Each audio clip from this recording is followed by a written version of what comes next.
Idara tried to walk past the chair, but something seemed to draw her to it.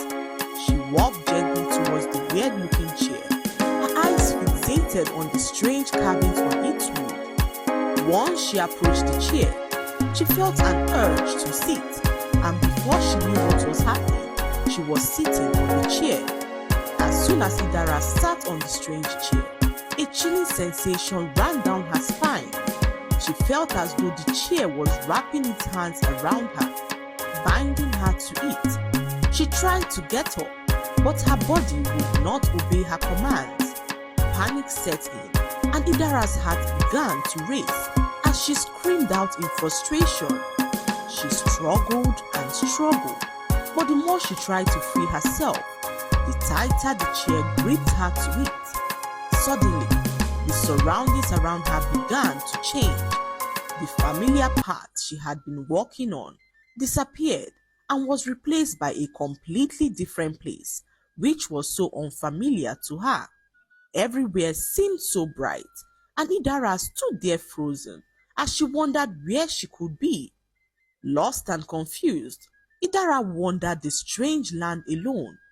There was no one in sight, so she kept walking, hoping to meet someone who could explain to her what was happening. After hours of walking, Idara felt a tap on her shoulder, and when she turned, she met a girl who had a huge basket on her head and looked terribly exhausted. Idara had not been this excited to see a person in her life before, as she quickly asked the girl who she was and where they were, and the girl introduced herself to her as Simi, saying that they were trapped in the land of the familiar. She revealed that she had been trapped there for so many years and was seeking for a way out. Idara then asked Simi why she had a heavy basket on her head, and just as Simi was about explaining the reason to her, a heavy basket appeared on Idara's head. Confused as to why she now had a basket on her head, Idara tried to put the basket down, and Simi warned her against doing so, as she revealed that Idara must carry the basket wherever she went, and on no account should she ever drop the basket, as doing so would trap her in the strange land forever. She showed Idara several people who were now trapped in the strange land because of their stubbornness. She narrated to Idara that the weight she felt in her basket was the weight of her actions on the life of those who she had wronged because of her stubbornness. Idara noticed that her basket was exceptionally heavy and immediately remembered her father, who was currently suffering from a stroke because of her stubbornness.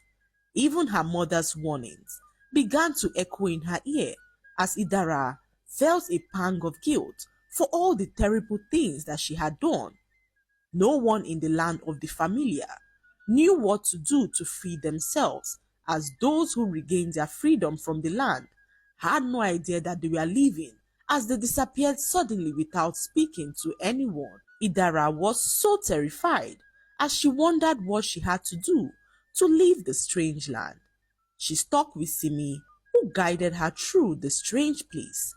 For days, Idara carried the heavy basket on her head, unable to free herself from its burden. She even noticed that as the days went by, the basket was even becoming heavier and wondered why that could be.